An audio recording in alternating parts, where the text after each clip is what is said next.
Excited about Zach joining our program.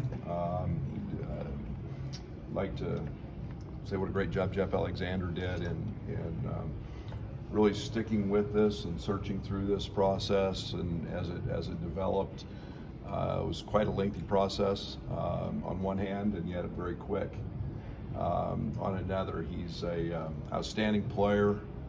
He's very young, which is exciting to see his success against older players, and his move up through the amateur ranks, and a guy again that I think is versatility. Zach is a guy that can step out and shoot it.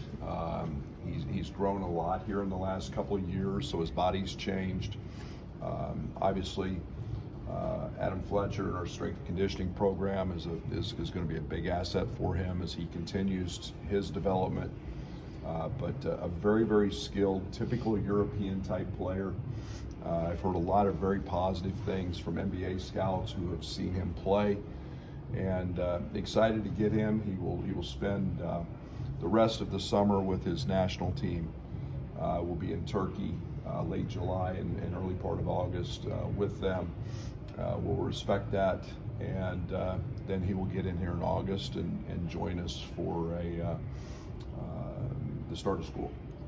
What kind of evaluation did you get in person? Was it hard to do with the ocean in between you? Yeah, there wasn't much in person. It was a lot of recommendations. Again, Jeff has extensive European contacts and has been over there a lot.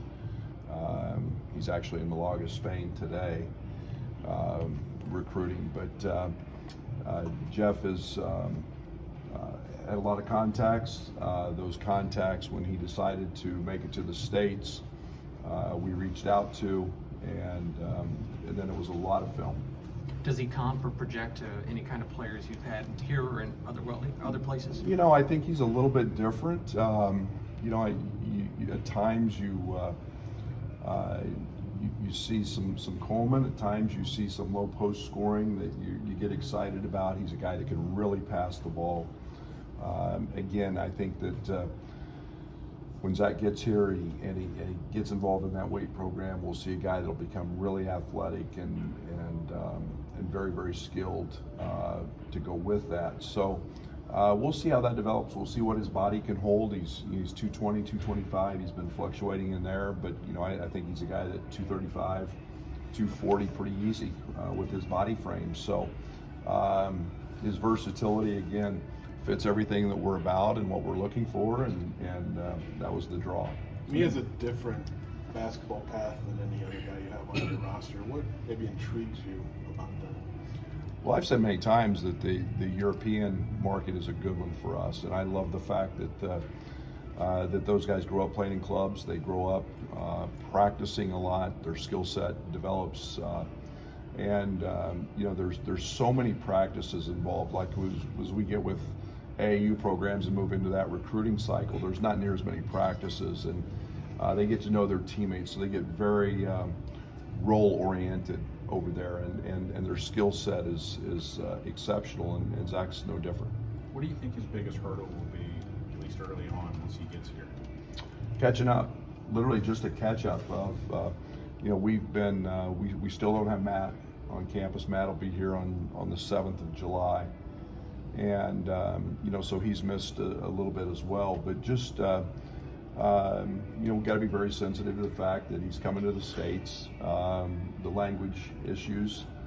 Basketball is kind of a universal language, but, you know, our guys will have been conditioning for 8 weeks and working, and so it's a gradual build up for him, but again, his IQ and all of that is something that excites me. He's a terrific student, but still there's an adjustment when you're someplace completely new. You're a long way from home, and fortunately for us, we have a very diverse campus that has a lot of international students, so we won't be the only one that is going through that. You guys see him battle it out on the practice court, but do you see him as a guy that will have a role this year, have a chance to contribute in year one? I hope so. I think so. I think that he's a guy that I had one experience very similar to this at Oklahoma State. Lucas Gasson missed the entire summer. I started in the first game. His feel was terrific.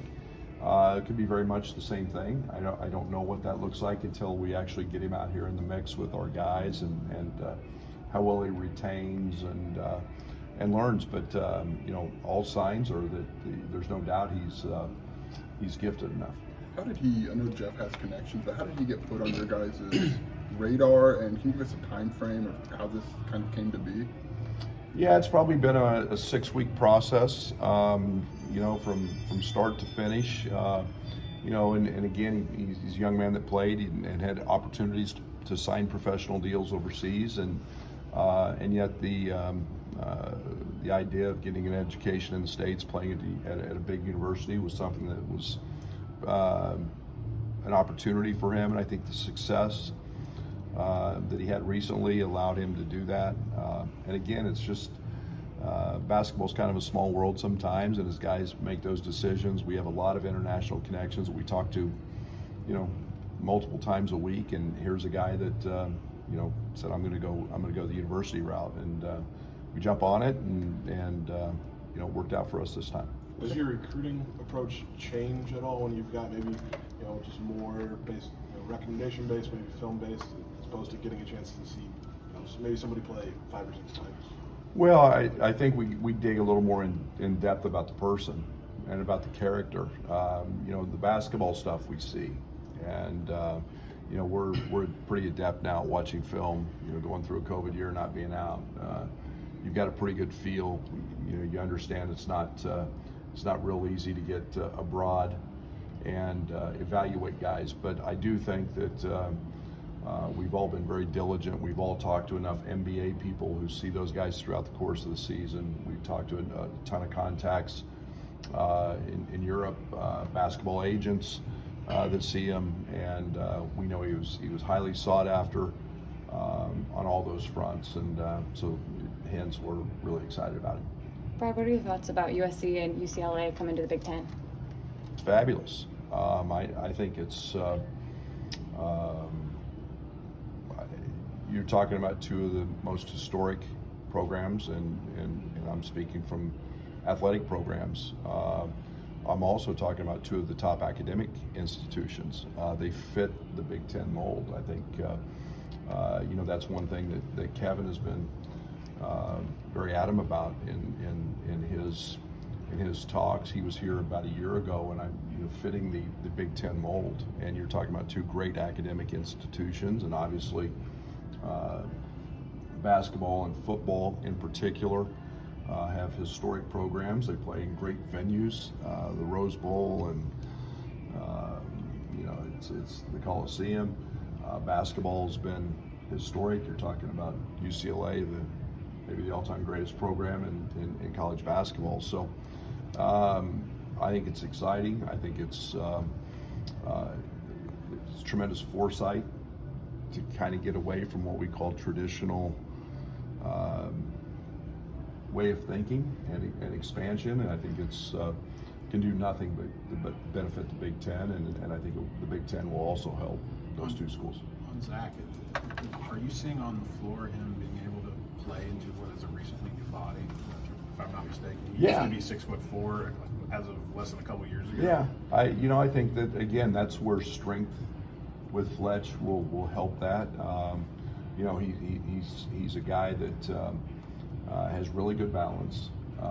And again, when you grow that quickly, you're still trying to find your body, but you see those perimeter skills, you see him step out and shoot it. The basketball piece of a guy who grows that quickly is really exciting, because there's diversity and a lot of positionless basketball in his future. So it's just a matter of him gaining that strength, gaining the athleticism that Fletch will help him with. Given your experience in the past recruiting internationally, or Jeff, what have you guys learned about how to manage that process of getting acclimated here, be it culturally, physically, academically? What's key there? Yeah, you're very hands-on. It's a big change, and they you get to a classroom and you have to figure out, okay, do they understand the language? Can they write the language? Can they read the language? at what levels, what kind of help is needed. You're putting them in apartments with guys from all different parts of the world, really, and how they adjust. So we pay pretty close attention to those guys, making sure they're comfortable. You're asking them to maybe step into a weight room environment that they haven't been in, and it's something new. So there's a lot of new things that happen, and let alone the social stuff that happens with eating out, with food, with we've seen it all. So we're pretty hands-on with all of that stuff. Does it help that the way your roster is constructed, you won't need maybe won't need an immediate big impact from him, and you can kind of ease him along? You said that, not me. Do you think you will need? I think we need all of them, and until we get them out there and get Zach out there and see what he's capable of. We didn't recruit him because he's not talented. He's very talented, and you play on a world stage like he does against older people, and he's had tremendous success. So that excites me, because that's what the college game is 18-year-olds playing against 20 and 21-year-olds and having to find success, and he's done that. So we'll evaluate it when it comes about and see, and again, that's the excitement with Zach. Start to see some non-con schedules come out from the Big Ten schools. How's yours coming? Is it close to set? Pretty close. We're still finalizing, I think, one contract, and once I can tell you guys, it'll be a great schedule, maybe as challenging as any we've ever had. And the Big Ten, we know, is always 20 rigorous games, and that won't be any different this year. We've obviously got to get everything finalized before we can release that, but that's I think coming sooner than later. Anything jump out at you about recent practices? Any surprises or anything? No, I think it's just been getting better. We've spent a ton of time defensively, a little more defensive-oriented practices now than on the offensive side. I've said it many times, defensive chemistry is really hard to get, but they're playing very, very hard. There's tremendous energy in the gym.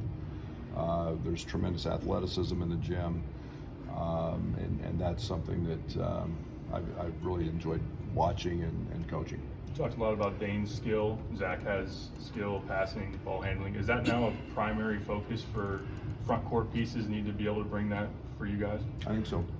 I hope so. And I'm not going to say we wouldn't take another Kofi if there's a guy like that out there. But I think that, again, this is kind of a 2-year restructure without Kofi, and kind of a mindset and a way that we need to play, and that's been at the forefront is skill, bigger wings, athleticism, just kind of playing bigger top to bottom, and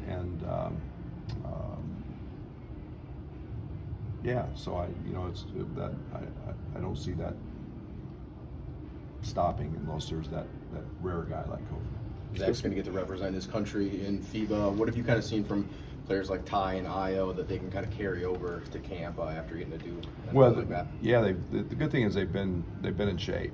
I think we've got a fine line that there's a certain level of fatigue that comes with that. You play a lot of games in a lot of days, so we've got to watch that with Zach. We let Ty have a week and go home and kind of regather and rest up, and we'll monitor that very closely with Zach. But when you're actively involved in competing at a very high level, there's an advantage to that, a sharpness, and so Zach will bring that with him as well. Does losing a Big Ten feel for the Big Ten, a Midwest feel, is that a negative at all? That you've gone national kind of, or is that it's all positive? You guys got to understand, I was at Western Illinois, and we had Thursday, Saturday, Troy State to Central Connecticut, and as far west as Cedar City, Utah. The Mid-Continent Conference went national long before the Big Ten did. But I think the one thing that it's today's world, and we have the ability, we charter. I think it's not near as big a deal as maybe that the traditional leagues used to look like, and I think that's okay. That's okay. It's been about a year since the NIL. Talk to me a little bit about navigating that, looking back a year later to what it's become now. Still ever changing. We just had our state law change very recently, a few weeks ago.